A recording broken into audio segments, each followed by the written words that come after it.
Manusia itu siapa? Manusia itu mangkanat mahasinuhu masawiyah, fakih falatakunu masawihi masawiyah.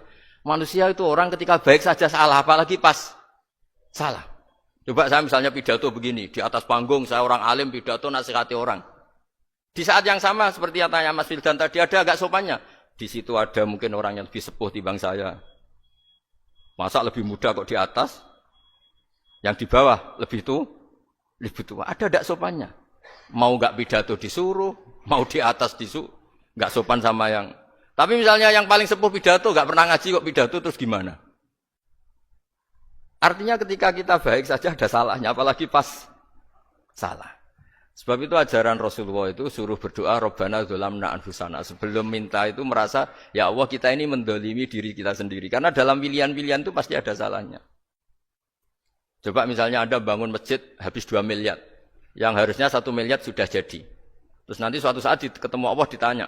Itu ada orang miskin, fakir miskin, yatim. Andai kan kamu sumbang 1 miliar itu sejahtera semua. Gara-gara kamu bangun masjid terlalu mewah. Ya tapi kadang-kadang orang kebaikannya itu orientasinya bangun masjid. Gak tertarik nyumbang fakir. Saat itu cara berpikir gitu mau apa? Tapi kalau dia mau luhur manusia terbaik karena bangun masjid 2 miliar. Coba diaudit secara kepentingan syar'i. Penting mana dengan ngasih makan fakir miskin? Penting mana dengan menikahkan janda misalnya?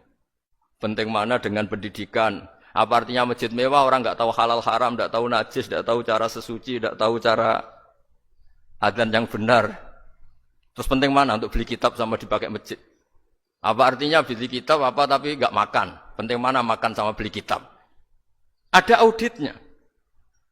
Makanya manusia itu ketika baik pun disuruh istighfar. Apalagi ketika salah. Nah dengan perasaan seperti itu kebencian pada orang lain luluh. Karena potensi baik pada orang lain ternyata tinggi.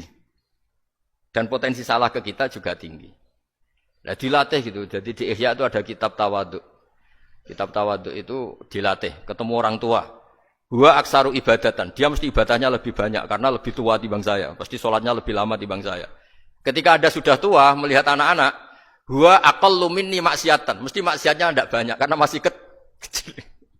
Terus ketika melihat orang fasik maksiat, la'allahu yatubu alaih fa innahu tawwabur rahim. Mungkin Allah memberi tobat bisa saja. Umar itu ingin bunuh Nabi, tapi Allah memberi tobat. Yang sowan kiai saja tidak mesti dapat tobat. Umar ingin bunuh Nabi, tapi Allah memberi tobat. Akhirnya ya tobat jadi Islam yang baik. Dalam sejarah Wali Songo Kalijogo sowan Sunan Bonang itu ingin garong. Tapi malah jadi muridnya jadi wali. Kalau Allah sudah menghendaki tidak ada ya. Perang Uhud orang Islam kalah itu karena panglimanya siapa? Khalid bin Walid. Tapi dia malah yang dapat hidayah. Nah sama orang yang sekarang Anda benci bisa saja Allah merencanakan ada apa? Hidayah di situ. Dan kita yang merasa benar jangan saja ada rencana Allah bikin kita su'ul khotimah. Na'udzubillah min dzalik kan tidak pernah tahu. Nah, dari tidak pernah tahu itu orang diusahakan tawaduk. Wa ma adri ma yuf'alu bi wala bikum, kita tidak pernah tahu. Makanya meskipun saya ini kiai terus kata orang banyak itu ketop. Kalau istighfar ya nangis betul ya. Cuma kan enggak perlu di depan umum. Nanti ada penampilan kan ribet kan nanti. Sudah nangis enggak ikhlas, enggak mutu.